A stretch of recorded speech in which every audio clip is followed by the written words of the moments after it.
Hi hello viewers welcome to ఆకాశం Andhra news. ఒక news అండి, నారా చంద్రబాబు నాయుడు గారు ప్రెస్ మీట్ పెట్టారు. ప్రెస్ మీట్ పెట్టి ఆయన కొన్ని కీలకమైన అంశాలు అప్డేట్స్ ఇచ్చారు. ఏంటో చూద్దాం. ఈ గెలుపును ఓ బాధ్యతగా తీసుకుంటాం, ప్రజలకు సేవకులుగా పనిచేస్తాం చంద్రబాబు నాయుడు గారు.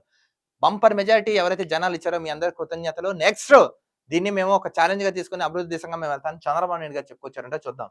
అహంకారం, నియంతృత్వం, విచ్చలవిడితనం ఏదంటే అది చేస్తున్న ధోరణిని ప్రజలు తిరస్కరించారని టీడీపీ అధినేత చంద్రబాబు నాయుడు తెలిపారు. అహంకారంతో వెళ్లే ఏ పాలకులని ఇదే జరుగుతుందని, కార్యకర్తల త్యాగాల ఫలితమే ఈ విజయం అని తెలిపారు.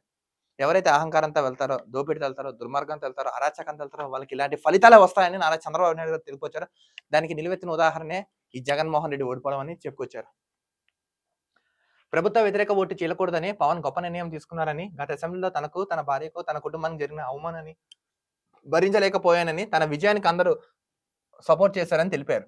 3 పార్టీలు సమిష్టిగా పనిచేశాయని ప్రశంసించారు. తాము ప్రస్తుతానికి ఎన్డీఏతో ఉన్నామని, ఎన్డీఏతోనే తమ ప్రయాణం అని తెలిపారు. మొత్తానికి మేము ఎన్డీఏతోనే ఉన్నాం, బీజేపీ వాళ్ళతోనే ఉన్నాం, వాళ్ళతోనే మా ప్రయాణం క్లియర్‌గా చెప్పారు. నెక్స్ట్ మా ఫ్యామిలీని, నన్ను అందరిని ఇబ్బంది పెట్టినప్పుడు నిజంగా ఎంతో సహాయ సహకారాలు అందించారు పవన్ కళ్యాణ్. సో ఆయనకు కూడా కృతజ్ఞతలని తెలిపారు. ఏపీ ప్రజలకు ధన్యవాదాలు తెలిపిన చంద్రబాబు నాయుడు. ఇది విశ్వాసం అంటే, ఇది కృతజ్ఞత భావం అంటే, ఇది ఒక హ్యుమానిటీ అంటే. పాలకులుగా కాదు సేవకులుగా ఉంటామని అది. సేవకులు జనాలకి సేవకులుగా ఉంటామని తెలిపారు. కార్యకర్తల త్యాగ ఫలితమైన విజయమని నారా చంద్రబాబు నాయుడు గారు తెలుపుకొని వచ్చారు. ఏపీ ఎన్నికల్లో ఇంత గొప్ప విజయాన్ని అందించిన ప్రజలకు ధన్యవాదాలు తెలిపారు తెలుగుదేశం పార్టీ అధినేత చంద్రబాబు నాయుడు. చంద్రబాబు నాయుడు గారు ఏపీ ప్రజలకు ధన్యవాదాలు తెలిపారు.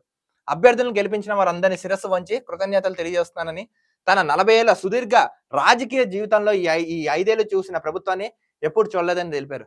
నాకు 40 ఇయర్స్ ఎక్స్పీరియన్స్ ఉంది. బట్ నాకంటే చంద్రబాబు నాయుడు గారికి 40 ఇయర్స్ ఎక్స్పీరియన్స్ ఉన్నా ఇలాంటి చెత్త ప్రభుత్వాన్ని నేను చూడలేదని ఆయన చెప్పుకుంటూ వచ్చారు. అమెరికాలో ఉండే వాళ్ళు కూడా లక్షలు పెట్టి టికెట్ కొనుగోలు చేసి సొంత ఊరికి వచ్చి ఓటేశారని తెలిపారు.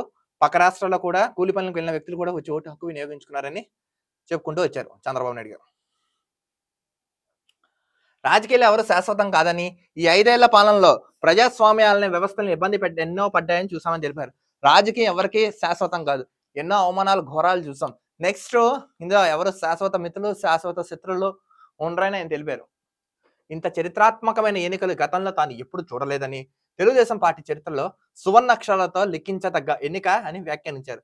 ఇలాంటి విజయం నా లైఫ్ లో నేను ఎప్పుడు చూడలేదు, ఇవన్నీ ఒక గోల్డెన్ వర్డ్స్ తో రాయాలని ఆయన చెప్పుకుని వచ్చారు. ఎన్టీఆర్ పార్టీ పెట్టినప్పుడు 1983లో 200 సీట్లు వచ్చాయని, మళ్ళీ ఇవాళ ఊహించని విధంగా ఫలితాలు వచ్చాయని తెలిపారు. 1983లో సీనియర్ ఎన్టీ రామారావు గారు పార్టీ పెట్టినప్పుడు 200 సీట్స్ వచ్చాయంట. తర్వాత అన్నాళ్ళ తర్వాత ఇప్పుడు ఇన్ని సీట్స్ వచ్చాయని చెప్పుకొచ్చారు. కూటమికి 55.38% ఓట్లు వచ్చాయని, టీడీపీకి 40%, 45.60% ఓట్లు వచ్చాయని, 39.37% ఓట్లు వైఎస్ఆర్సీపీకి వచ్చాయని తెలిపారు. ఇవాళ ఢిల్లీలో జరిగే ఎన్డీఏ సమావేశానికి తాను వెళ్తున్నట్లు తెలిపారు. సో ఈరోజు ఢిల్లీలో ఎన్డీఏ మీటింగ్ జరుగుతున్నట. సో ఆ మీటింగ్ నేను వెళ్ళబోతున్నానని తెలుపుకుని వచ్చారు. కమిట్మెంట్ త్యాగాల ఫలితంగానే గెలుపొందిన సాధ్యమైందని టీడీపీ అధినేత ఈ ప్రజాస్వామ్యాన్ని ధ్వంసం చేశారని, చారిత్రక విజయాన్ని ఎప్పుడు చూడలేదని, భేషజాలకు పోకుండా కూటమి పనిచేసిందని మొత్తానికి ఈయన చంద్రబాబు నాయుడు గారు చెప్పుకుని వచ్చారు. మెయిన్ రీజన్ అయినా ఇప్పటికి బాధపడుతున్నారు. ఏంటంటే ఏపీ అసెంబ్లీలో తన సతీమణికి అవమానం జరిగిందని, అలిపిల్లో తన బాంబు దాడి జరిగినా భయపడలేదని, కానీ ఆ రోజు చాలా బాధపడ్డానని చెప్పుకొచ్చారు. అలిపిల్లో బాంబులు జరిగినప్పుడు కూడా నేను ఇప్పుడు అంతలా భయపడలేదు. బట్ ఆ రోజు ఎప్పుడైతే మా సతీమణి గారిని అసెంబ్లీలో అవమానించారో ఆ రోజు నేను చాలా అంటే చాలా భయపడ్డాను, బాధపడ్డానని చెప్పుకొచ్చారు. అప్పుడే కౌరవ సభలో ఉందని చెప్పి బయటకు వచ్చానని, మళ్ళీ అసెంబ్లీ గౌరవ సభగా వస్తానని చెప్పని తెలిపారు. ఇది కౌరవ సభ, నేను ఉండను, నేను మళ్ళీ సీఎం అయిన తర్వాత నేను అసెంబ్లీకి వస్తాను, నేను భీష్మించుకుని వెళ్ళాను కదా, అదే తీసుకు ఇప్పుడు వస్తానని ఆయన గర్వంగా చెప్పారు. గతంలో తాను చేసిన శపథాన్ని నిజం చేయడానికి ప్రజలు సహకరించారని, తాము ఎన్నికల్లో గెలిచామని గంతులేయడం లేదు, ఓడిపోయానని కుంగిపోలేదని తెలిపారు. నిమిత్తంగా ఉన్నాను, వచ్చిందని ఆనందం లేదు, పోయిందని బాధ లేదని ఆయన చెప్పుకొని వచ్చారు. ప్రజల రుణం తీర్చుకుంటామని, తమను నడిపించే బాధ్యత ప్రజలు తీసుకోవాలని తెలిపారు. మీ పిల్లల భవిష్యత్తుకు బాధ్యత మాది, ఆ పూర్తి బాధ్యత మేము తీసుకుంటామని చంద్రబాబు నాయుడు గారు చెప్పొచ్చారు.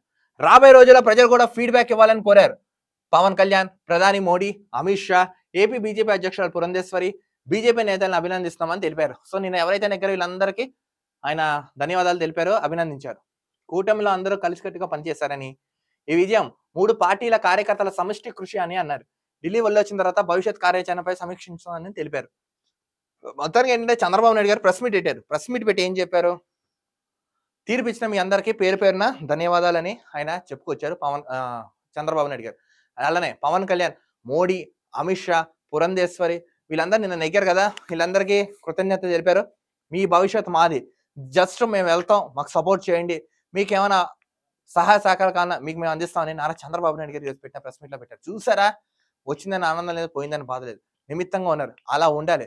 చంద్రబాబు నాయుడు గారు నిజంగే రాజకీయ భీష్ముడు, రాజకీయ చాణక్యుడు అని చెప్పుకోవడంలో విన్నాం. ఈరోజు చూసాం. మనిషి ఎలా ఉండాలో తెలుసుకోవాలంటే ఈయనను చూడాలి. మొత్తానికేంటంటే తెలుగుదేశం పార్టీ అధినేత నారా చంద్రబాబు నాయుడు గారికి అభినందనలు మరొకసారి. మరో వీడియోతో కలుద్దాం. అంతవరకు చూస్తుండండి ఆకాశం Andhra news. This is Dilip signing off.